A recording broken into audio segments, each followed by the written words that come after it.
Auf dieser Welt ist Platz genug für jeden und Mutter Erde ist reich genug, um jeden von uns satt zu machen.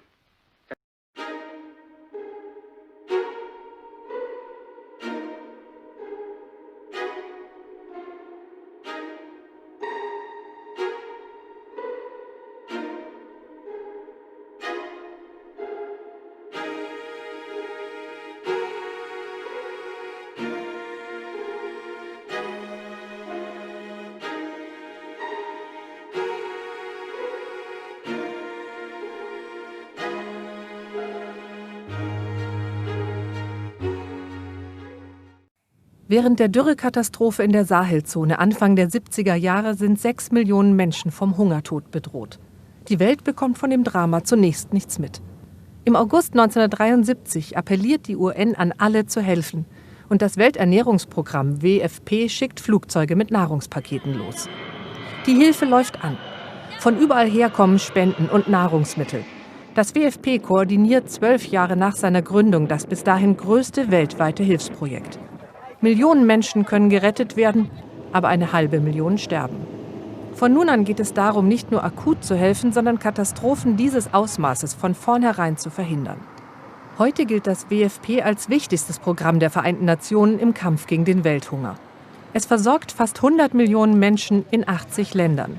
17.000 Mitarbeiter sind in zahlreichen Kriegs- und Krisenregionen der Welt aktiv. Ihnen gilt die heutige Anerkennung.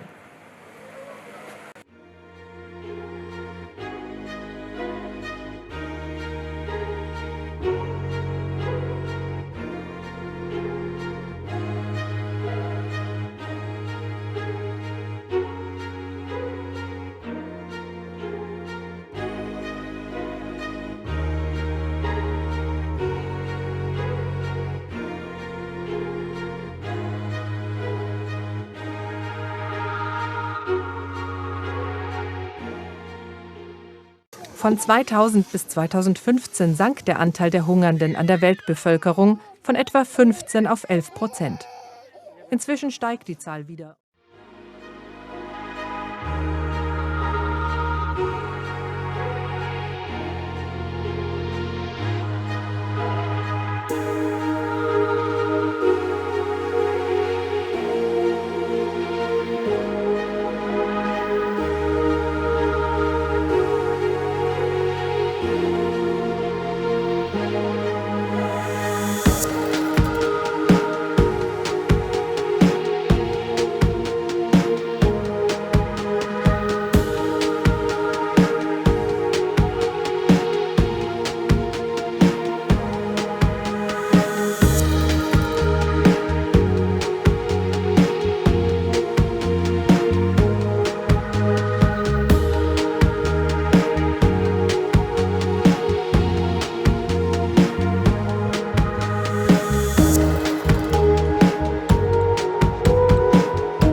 Inzwischen steigt die Zahl wieder und die Corona-Pandemie verschärft die Situation für die Helfer zusätzlich. Das WFP liefert neben Nahrungsmitteln nun Atemschutzmasken, Desinfektionsmittel und Handschuhe in mehr als 132 Länder.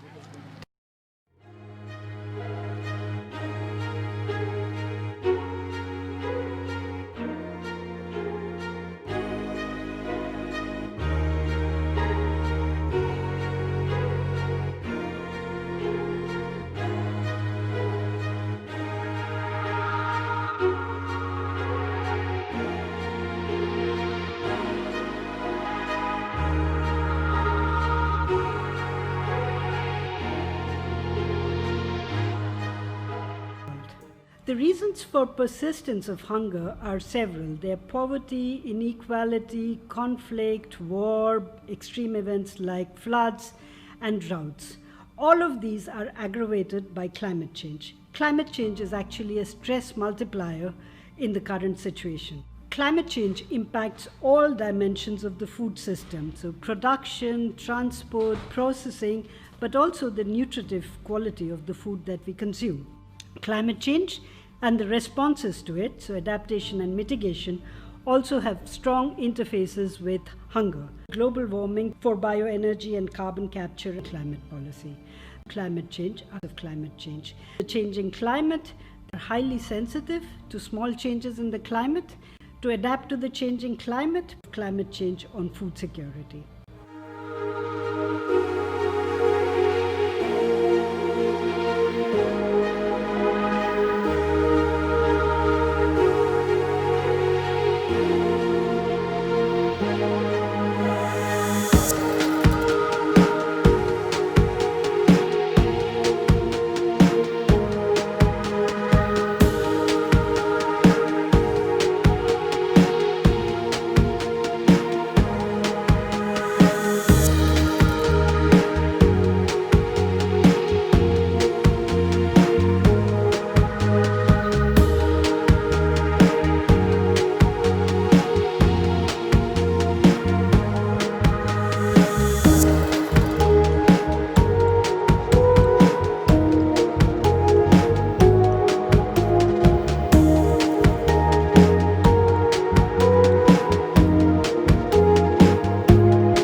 Kopernikus sollen laut EU-Kommissionspräsidentin Ursula von der Leyen beim Abschätzen der Schäden helfen. Wenn sie auf die Lombardei zoomt, sieht sie platte Reisfelder, ein Bauer in Palestro. Der Schaden hätte eingedämmt werden können, nicht bei den Reiskulturen, wo das Wasser die Erträge überspülte, aber bei der Ausrüstung, beim bereits geernteten und gelagerten Reis und beim Unternehmen. Aber ich wurde nicht rechtzeitig gewarnt. Italien ist das Reisproduktionsland Nummer 1 in Europa und zählt zu den weltweit 10 größten Exporteuren.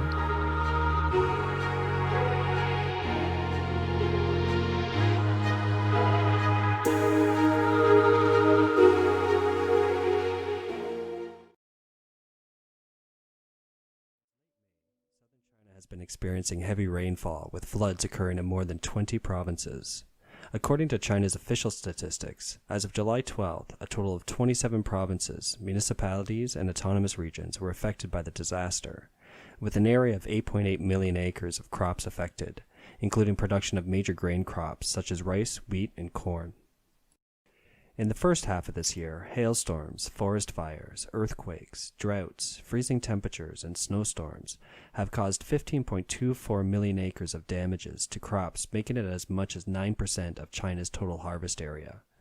With no signs of an end to the flooding or other natural disasters, people are worried about whether China will have a food crisis.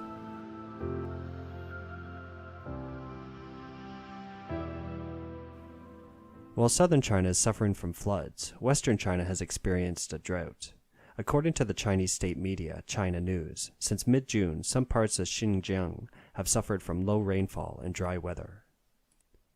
A video, uploaded by a netizen, shows the wheat in the region of Xinjiang, all drought-stricken, with no signs of harvest. 今年的麦子全部被旱死了，咱们农民颗粒无收。 According to media reports, a massive locust plague has occurred in Yunnan province, and as of July 12th, the locust plague in Pu'er city had affected a cumulative area of nearly 19,770 acres. A large number of crops have been eaten by the locusts, and they are still advancing to the surrounding counties and districts of Pu'er.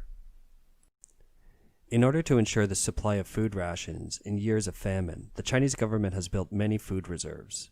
According to data, China has built grain storage warehouses with a capacity up to 670 million tons.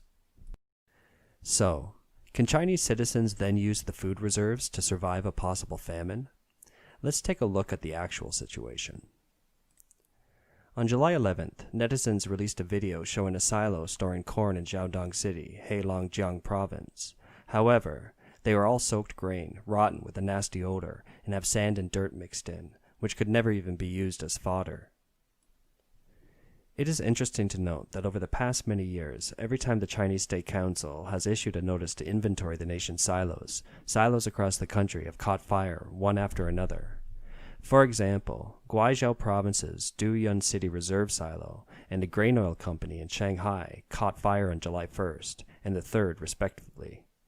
On the afternoon of July 8th, 2018, the Shuzhou Gusu silo also caught fire shortly after the government announced its plans to inspect them. A man who works in a silo says the silos don't normally catch fire, even if the electricity is short-circuited. The walls and roof of the silos are made of non-combustible materials, and in the past, even when a wooden house burned down, only the outer grain pile would burn down, and he had never seen this much smoke. He stated that there was no granary in it. It was definitely doused with gasoline, for fear of the truth being found out. That's why all the Chinese silos are on fire right when their superiors want to inspect the grain in stock, because most of the silos are empty. Officials in charge of the silo, fearing that inspectors will find loopholes, simply set fire to the warehouse and destroy the evidence.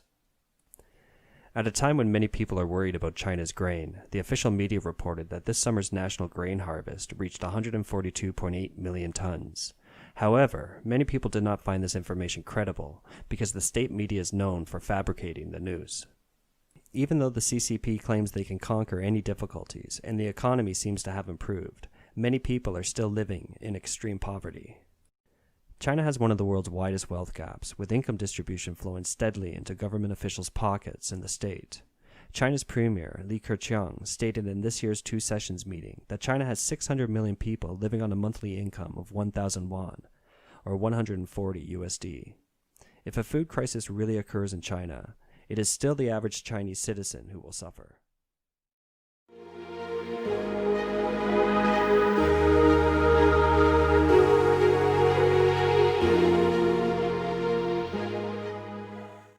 Jeder Mensch sollte dem anderen helfen. Nur so verbessern wir die Welt. Wir sollten am Glück des anderen teilhaben und nicht einander verabscheuen. Hass und Verachtung bringen uns niemals näher. Auf dieser Welt ist Platz genug für jeden und Mutter Erde ist reich genug, um jeden von uns satt zu machen. Das Leben kann ja so erfreulich und wunderbar sein. Wir müssen es nur wieder zu leben lernen. Die Habgier hat das Gute im Menschen verschüttet. Und Missgunst hat die Seelen vergiftet und uns im Paradeschritt zu Verderb und Blutschuld geführt. Wir haben die Geschwindigkeit entwickelt, aber innerlich sind wir stehen geblieben. Wir lassen Maschinen für uns arbeiten und sie denken auch für uns. Die Klugheit hat uns hochmütig werden lassen und unser Wissen kalt und hart. Wir sprechen zu viel und fühlen zu wenig.